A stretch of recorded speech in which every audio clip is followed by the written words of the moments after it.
بسم اللہ الرحمن الرحیم۔ حضرت حنظلہ بن اسعد حمدانی فرماتے ہیں جناب حنظلہ بنی شماب کے چشم و چراغ تھے، جو کہ بنی حمدان ہی کا ایک قبیلہ ہے، اور بعض تاریخ والوں نے لکھا ہے کہ جناب حنظلہ نامور شیعوں میں سے تھے، خوش تقریر، صاحب فصاحت و بلاغت تھے، بہادر تھے، دلیر تھے، قاری قرآن تھے۔ ان کا ایک بیٹا تھا جس کا نام علی تھا۔ فرماتے ہیں سید الشہداء کے کربلا میں آنے کے بعد حنظلہ جماعت حسینی میں آ کے شامل ہوئے۔ آغاز جنگ سے پہلے امام انہیں ابن سعد کے ساتھ پیام و کلام کے لیے بھیجتے تھے۔ روز عاشورہ جب امام کے اعوان و انصار بالکل تھوڑے رہ گئے تو جناب حنظلہ اذن جہاد حاصل کرنے کے لیے امام کے آگے آ کے کھڑے ہو گئے۔ جدھر سے کوئی تیر یا تلوار نیزہ سے وار کرتا، جناب حنظلہ آگے بڑھ کر اپنے منہ یا سینے یا ہاتھوں پر اسے روک لیتے، بآواز بلند قوم اشقیاء کو مخاطب کر کے کہتے: اے میری قوم، مجھے یہ اندیشہ ہے، قرآن کی آیتیں پڑھتے کہ کہیں تم پر پچھلی امتوں کے دن نہ آ جائیں، جیسے قوم نوح، عاد اور سمود والی آیتوں پر آئے تھے، اور پھر پکار کر کہتے: قوم، امام حسین کو شہید نہ کرو، ورنہ خدا تمہیں اپنے عذاب کے ذریعے ختم کر دے گا۔ ہمیشہ وہ آدمی خائب اور خاسر ہے جو افطرا باندھتا ہے، جو جھوٹ بولتا ہے۔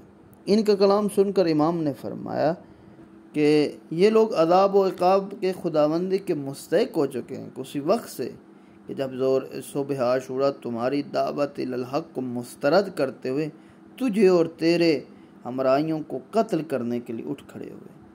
اب ان کی نجات کیا امید ہو سکتی ہے، جبکہ تیرے کئی سالے بھائیوں کے خون میں اپنے ہاتھ رنگین کر چکے ہیں۔ ابن اسعد یعنی حنظلہ کو فرمایا: ہاں فرزند رسول، آپ سچ فرما رہے ہیں، میری جان آپ پر قربان ہو، مگر یہ تو فرمائیں کہ ہم اپنے پروردگار کی بارگاہ میں نہ جائیں اور اپنے نیک بھائیوں کے ساتھ جا کر شامل نہ ہوں۔ امام نے فرمایا: بے شک اس عالم کی طرف جاؤ جو دنیا مافیہ سے بہتر و برتر ہے، ایسی سلطنت کی طرف جو کبھی کہنا قدیمی ہونے والی نہیں ہے۔ اجازت جہاد ملتے ہی حنظلہ نے کہا: السلام علیک یا ابا عبداللہ، صلی اللہ علیہ وعلی اہل بیتک۔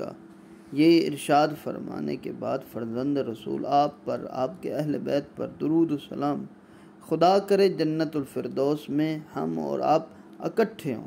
امام نے فرمایا: آمین آمین۔ پھر تلوار اٹھا کر دشمن کی فوج کی جانب ٹوٹ پڑے۔ تھوڑی دیر بڑی دلیری، جان فشانی سے جہاد کیا، پھر دشمن نے ہر طرف سے ان پر ٹوٹ پڑے اور ان کو شہید کر دیا۔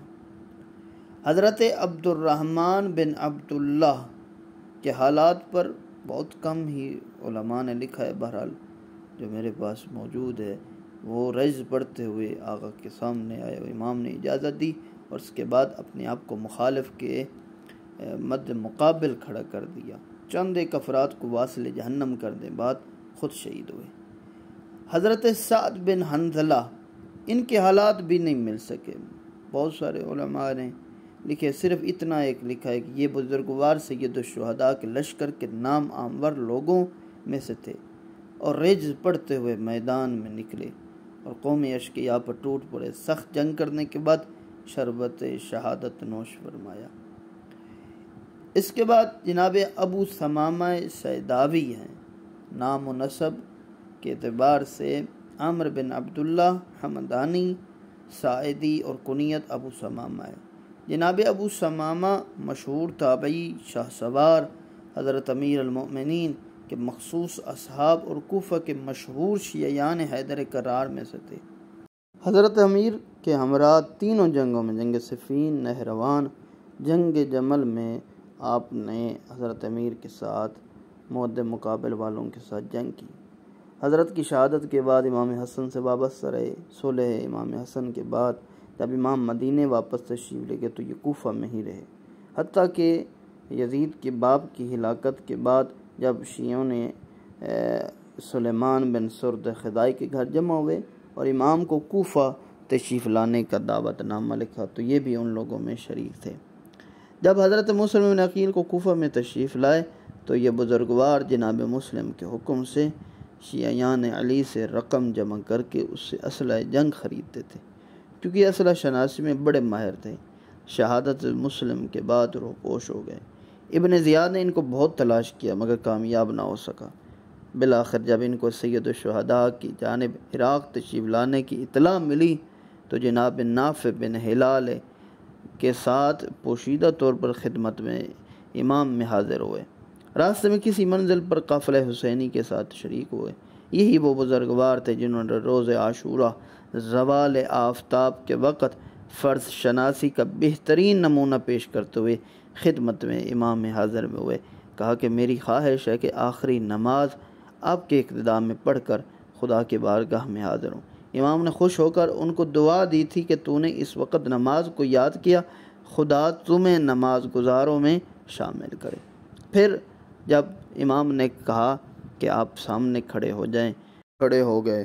جب امام کی اس کے بعد نماز ختم ہوئی، جناب سیداوی ابو ثمامہ زخمی ہوئے۔ پھر انہوں نے دیکھا کہ اپنے بھائی جو چلے گئے ہیں اور جام شہادت نوش کے امام کی خدمت میں آئے اور کہا کہ مولا مجھے اجازت دیں۔